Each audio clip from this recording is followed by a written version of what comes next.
Welcome students. तो आज हम लेके आए हैं न्यूरल नेटवर्क की एक और एप्लीकेशन जो कि बहुत ज़्यादा इंपॉर्टेंट है और बहुत ज़्यादा इस्तेमाल की जाती है। यहाँ पे हम पढ़ेंगे अब क्लस्टरिंग।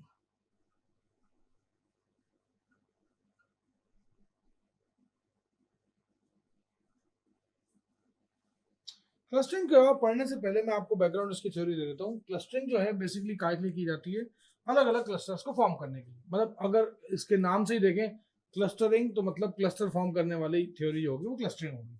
अब फिनोमेना क्या कहता है कि फिनोमेना ये कहता है कि आपके पास बड़े एक लार्जर स्पेस के अंदर ढेर सारी तरह का डेटा है और आपने उसको न्यूरल नेटवर्क से गुजारा। यहाँ पे आपके पास सर्कल्स हैं, ट्रायंगल्स हैं,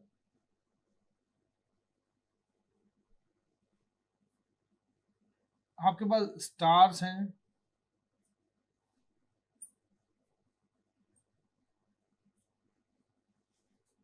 अलग अलग तरह के आपके पास इनपुट्स हैं। अब यहाँ पे इन इनपुट्स को कुछ इस तरह से रखना है, इनकी फॉर्मेशन कुछ इस तरह से रखनी है कि जब मैं सर्चिंग करता हूँ ना तो बड़ी परेशानी होती है। मतलब अगर मुझे इसके अंदर कोई एल्गोरिथम लगाऊं, जैसे के मीन्स एल्गोरिथम लगाऊं, तो मैं यहाँ पे मिड वैल्यू निकालूंगा। इसको ढूंढने में, जैसे मुझे मान लीजिए एक सर्कल ढूंढना है तो काफ़ी देर लगेगी, मुझे काफ़ी टाइम लगेगा।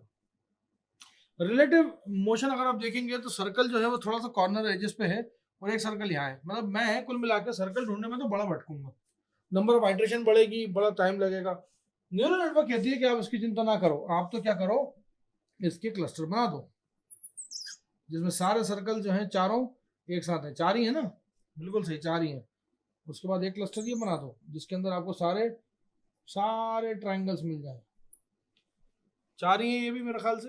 उसके बाद एक और बना दो क्लस्टर जिसके अंदर स्टार होना चाहिए, और मेरे ख्याल से स्टार इस दफा मैंने 5 लिए, तो जितने लिए उतने गायब नहीं करूंगा मैं। ये तो ये हुआ कि मैंने क्वेश्चन लिखा और उसका सोल्यूशन लिख दिया कि भाई ऐसा होगा तो ऐसा हो जाएगा। लेकिन ये होगा कैसे? ये होगा कुछ इस प्रकार से कि जब भी कभी आपके पास इनपुट्स आते हैं तो इनको एक लाइन में खड़ा कर दिया जाएगा, एक कतार में खड़ा कर दिया जाएगा। और जब ये कतार में खड़े होंगे ना तो भी ये सही डिजाइन में खड़े नहीं होंगे, ये सारे के सारे एक एक करके न्यूरल नेटवर्क से गुजरेंगे। अब जैसे न्यूरल नेटवर्क से ये गुजरेंगे तो न्यूरल नेटवर्क क्या करेगा, अगर पहली बार में मान लीजिए स्टार आया तो स्टार को यहाँ पे जगह दे देगा और एक नया क्लस्टर फॉर्म कर देगा। मतलब कुछ इस तरह से मैं इसका ऐसा कुछ बना के दिखाता हूँ। मतलब ये आया कैसे वो बता रहा हूँ। दूसरी बार में जब आएगा, मान लीजिए स्टार नहीं आया, अगली बार सर्कल आया, तो वो जो सर्कल आएगा ना पहले इस क्लस्टर से मैच कराया जाएगा कि क्या वो इस क्लस्टर का पार्ट है। अगर वो इस क्लस्टर का पार्ट होता तो सर्कल यहाँ आ जाता, लेकिन यहाँ पे हो गया मिसमैच। और इस मिसमैच की वजह से क्या हुआ, सर्कल ने एक अपनी अलग दुनिया बसा ली, एक नया क्लस्टर फॉर्म कर लिया। फिर अगली बार फिर आया सर्कल, मिसमैच हुआ यहाँ पे देखा तो मैच हो गया तो यहाँ लगा दिया, नया क्लस्टर नहीं बना। फिर आ गया स्टार, जैसे स्टार आया तो यहीं पे मैच हो गया तो नया क्लस्टर नहीं बना यहाँ पे। अगली बार फिर आया स्टार तो फिर नया क्लस्टर नहीं बना, स्टार यहाँ पे। अगली बार आया ट्राइंगल, यहाँ आया मिसमैच, इससे कंपेयर कराया तो भी मिसमैच। तो ट्राइंगल ने क्या करा, एक अपना अलग ही एरिया बना लिया। वो कहा कि यार हम तो अलग रहेंगे, तुम लोग अलग टाइप के तो हम भी अलग रहेंगे। ये क्लस्टर फॉर्म करने का नया मेथड है कि साहब आपने दोनों से आपकी नहीं बनी तो आपने अलग क्लस्टर बना लिया। एंड उसके बाद फिर जो आते गए, मान लीजिए सर्कल आया तो यहाँ मैच करा, यहाँ मैच करा, यहाँ मैच हो गया, ठीक है ना, क्योंकि आप क्लस्टर तो फॉर्म हो चुके, क्योंकि एलिमेंट 3 टाइप की थे। तो मुझे नहीं लगता कि अब नया क्लस्टर फॉर्म होगा। लेकिन आपने ये देखा कि सबसे पहले क्लस्टर ये फॉर्म हुआ था, फिर ये फॉर्म हुआ और फिर काफी दिनों बाद ये फॉर्म हुआ। मतलब इनका ऑर्डर जो होगा वो डिपेंड करेगा कि किस ऑर्डर पे ये आ रहे हैं। जिस ऑर्डर पे ये आएंगे उसी ऑर्डर में क्लस्टर फॉर्म होगा। और पहले तो कोशिश की जाती है कि जो एग्जिस्टिंग क्लस्टर है उसी में ठूसा जाए, उसको उसी में रखा जाए उसको। अगर मान लीजिए एग्जिस्टिंग क्लस्टर में रुक गया तो बहुत अच्छी बात है, नहीं रखा, मिसमैच हुआ, तो फिर हम अलग क्लस्टर बनाएंगे। ये नहीं है कि आपने अलग क्लस्टर बनाने के लिए रिक्वेजिशन पहले से ही दे दी और पहले से ही आपने काम कर दिया। इसका कहने का मतलब ये है कि ये जो तीसरा नंबर बनाए हैं तो ये कोई डे 1 पे नहीं बना होगा। ये इसका जब भी नंबर आया या जब भी पहली दफा ये वाला ट्राइंगल आया होगा तब इसने इस क्लस्टर का इनॉग्रेशन करा होगा, लाल कलर का रिबन काटा होगा और ये नया क्लस्टर इस ट्राइंगल को मिला। मैं जानता हूँ आगे जाके फिर वो आया तो इधर चला गया, फिर इधर चला गया, फिर इधर आ गया, फिर इधर आ गया, फिर ये और ये ऐसे करते करते ये न्यूमेरिकल खत्म हो गया और आंसर ही आपके सामने इस टाइप का आंसर बन गया। लेकिन जो थ्योरी है वो ये है समझने वाली बात कि यहाँ पे नया क्लस्टर कब फॉर्म होता है, जब मिसमैच हो, या तो क्लस्टर ही ना हो कोई सा, या फिर मिसमैच हो। मान लो एग्जिस्टिंग क्लस्टर से मिसमैच होता है तो आप नया क्लस्टर बनाइए, कोई दिक्कत नहीं। और अगर मैच होता है तो भैया सीधी सी बात है, आपका जब क्लस्टर बना हुआ है तो उसके अंदर आप चले जाओ सीधा सीधा। सिर्फ ये बात है इतनी सी जो क्लस्टरिंग के अंदर है, जो न्यूरल नेटवर्क। अब ये न्यूरल नेटवर्क करवाता कैसे? न्यूरल नेटवर्क करवाता है, न्यूरल नेटवर्क के पास भी हथियार है इसका। एक एल्गोरिथम होती है एडाप्टिव रेजोनेंस थ्योरी, इसके मॉडल्स बनते हैं ART0, ART1, अलग अलग तरह के ART हमने देखे। एडाप्टिव रेजोनेंस थ्योरी क्या कहती है कि इसके पास एक विजिलेंस पैरामीटर होता है, और वो विजिलेंस पैरामीटर जो होता है उसको मैं अगर ईटा से डिफाइन करूंगा तो वो जो ईटा होता है वो इतना जोरदार होता है, और ये जोरदार होने के साथ साथ ये ईटा जो विजिलेंस पैरामीटर है ये इन क्लस्टरिंग की वो करता है कि किस तरह से क्लस्टर में आके रखा जाएगा। अगर मैच करता है तो ठीक, नहीं मैच करता तो क्लस्टर बनाने की जिम्मेदारी विजिलेंस पैरामीटर की है। अब ये विजिलेंस पैरामीटर की सबसे अच्छी बात क्या है? वो है यूजर डिफाइंड। क्या है वो? User defined. अगर मान लीजिए आपने कहा कि नहीं, जितने भी राउंड शेप्ड हैं वो सब एक साथ रहेंगे, उनका क्लस्टर एक जैसे बनेगा, तो जैसे ये आया तो इसको अब शेप के हिसाब से नहीं देखा जाएगा, इसको राउंड है या स्ट्रेट्स है उसके हिसाब से देखा जाएगा। तो आप जानते हो कि ये दोनों स्ट्रेट लाइन से बने हुए हैं मिलके, और ये राउंडेड शेप से बना हुआ है मिलके, इसका अलग क्लस्टर होगा, ये दोनों एक क्लस्टर में रहेंगे। ये मैंने अब सेट कर दिया, विजिलेंस पैरामीटर है। विजिलेंस पैरामीटर है ना, सिंपल सी बात है, जैसा मैं सेट करना चाहूँ वैसा सेट कर सकता हूँ। और ये जो ART या क्लस्टरिंग जो होती है ना, ये हमेशा हमेशा अनसुपरवाइज्ड ट्रेनिंग में आती है। किसमें आती है? Unsupervised training.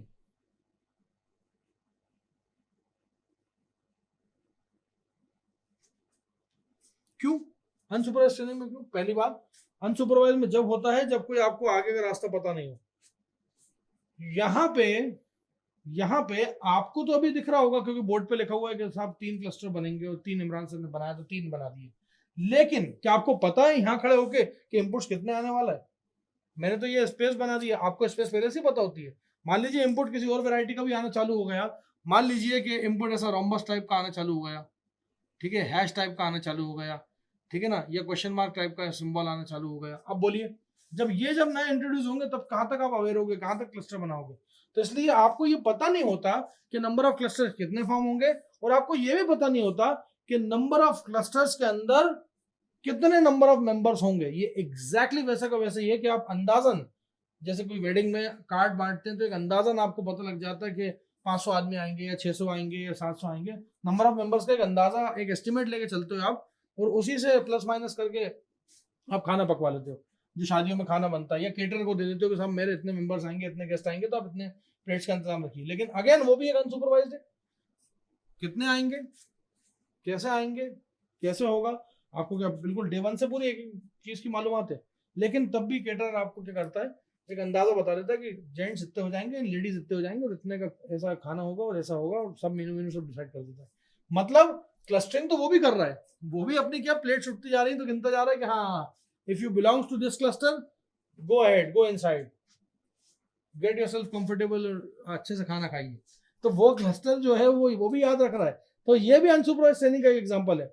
अनसुपरवाइज्ड ट्रेनिंग में कभी भी आंसर का अंदेशा आपको पूरा नहीं होता, हल्का फुल्का अंदाजे से ही आप काम चला लेते हो, और आपको नहीं पता होता कि एक्चुअल में आपने कहाँ गलती करी और आपको कौन सुधा। आप खुद ही गिरते हो, खुद ही उठते हो, खुद ही अपने आप को झाड़ते हो और चलना चालू कर देते हो। That is what we call unsupervised training. और ये भी क्लस्टरिंग के अंदर जो मैंने आपको 2 चीजें बताई, ये जो बताया, ये एक्चुअल में सिंपल कॉम्पिटिटिव लर्निंग का पार्ट है।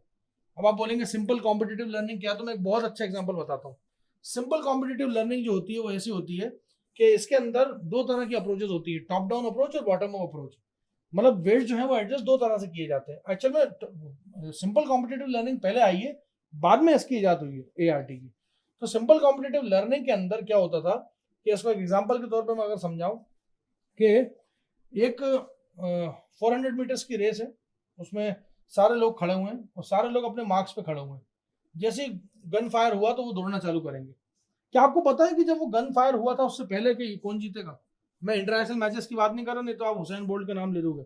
हुसैन बोल्ट तो जीतता ही जीतता है सब जगह, वो छोड़ो। मैं तो ऐसी आपकी घर के पास हो रही है कोई ऐसी रेस जिसमें सब लोग अच्छे एथलीट्स हैं और आए हैं और बाहर और मैराथन में बिल्कुल हिस्सा ले रहे हैं या रेस में हिस्सा ले रहे हैं, तो क्या आपको पता होता है कि कौन जीतने वाला है? हाँ, लेकिन आपको ये पता होता है कि एक जीतेगा, और वो बंदा होगा जिसकी छाती पे वो रिबन जो आता है ना, रिबन को जो क्रॉस कर देगा सबसे पहले। एक रिबन बहुत हल्के उससे बांध के रख दिया जाता है कि भाई ये जब गोल चक्कर लगा के आएंगे तो जो भी बंदा रिबन से, जो बंदा जीतता है उसको पहले पायदान पे खड़ा कर देते हैं हम, उसके बाद दूसरे पायदान पे खड़ा कर देते हैं, और उसके बाद जो होता है उसको तीसरे पायदान पे, ऐसे कुछ देखा होगा आपने, पहला दूसरा तीसरा। तो यहाँ जो बंदा खड़ा है इसके बारे में आपको कोई भी इंफॉर्मेशन नहीं होती। होती है क्या? नहीं होती। क्या आपको पहले से पता होता है सेकंड कौन आएगा, थर्ड कौन आएगा? नहीं पता होता। वो तो क्या, अच्छा, और किसी को ऐसा तो नहीं है कि किसी को अपन ने टाइम कम दिया हो, किसी को टाइम ज्यादा दिया हो, किसी को बोला तुम पहले भाग जाओ हम बाद में गन चलाएंगे, ऐसा तो नहीं है। सबके सब एक साथ ट्राई करते हैं, और एक साथ जब ट्राई करते हैं तो सबको बराबर मौका मिलता है। जब बराबर मौका मिलता है तो उसके अंदर कोई भी जीत सकता है, कोई भी हार सकता है, और जो जीतता है उसी को हम क्या करते हैं, उसी को सिकंदर बोलते हैं, और उसी के आगे स्टार लगाते हैं, उसी को मेडल मिलता है। तो यहाँ पे क्या होता है, सिंपल कॉम्पिटिटिव लर्निंग में हम वेट सप्लाई करते हैं, वो सारे के सारे वेट सप्लाई करने के बाद इनपुट देते हैं। जैसे ही देते हैं ना, तो उनमें जितनी भी नोट्स होती है एंड पॉइंट पे, आउटपुट पे, उनमें सारी की सारी जो नोट्स होती है, सारे के सारे नोट्स के कुछ आंसर्स आते हैं, और जिसका आंसर सबसे बेस्ट आता है हम उसी को विनर नोट मानते हैं। उसी को क्या मानते हैं? Winner note. लेकिन प्रॉब्लम यह है कि हमें यह नहीं पता होता कि विनर नोट कौन बनेगा। मसलन के तौर पे अगर आप, जैसे हम 3 भाई हैं जैसे, ठीक है ना, तो हमने, हमारे पापा ने हमें कुछ पैसे दिए और कुछ सामान लाने को कहा। बड़े वाले भाई जो हैं वो वापस कर रहे हैं पापा को 10 रुपए, मैं कर रहा हूँ 50 रुपए, और छोटा वाला तो कर ही नहीं रहा। तो जाहिर सी बात है अगली बार पापा मुझे ही देंगे पैसे कि लो भाई तुम ही लेके आओ, तुम ज्यादा फायदा करवाते हो।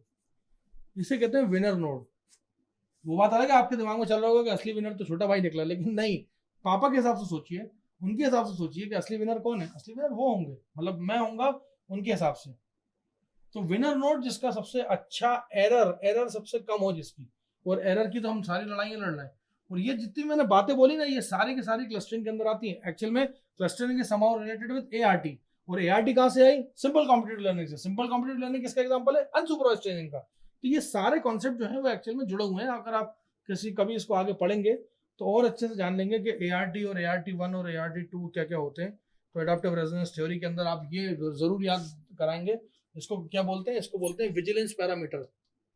विजिलेंस पैरामीटर, और ये बहुत इंपॉर्टेंट होता है। और इसकी खासियत क्या होती है कि यूजर डिफाइंड होता है, और ये किसी एल्गोरिथम में नहीं मिलता। ये जो ईटा जो मैं बता रहा हूँ, ये किसी एल्गोरिथम, सिर्फ एआरटी की खासियत होती है कि एआरटी के अंदर विजिलेंस पैरामीटर होता है। Vigilance parameter will look after for matching and mismatching. Mismatch होता है तो क्या करना है, मैचिंग होती है तो क्या करना है, वो करवाता भी वही है। तो ये थी मेरे हिसाब से क्लस्टरिंग, जो कि एक एप्लीकेशन एरिया है न्यूरल नेटवर्क का। देखते रहिए।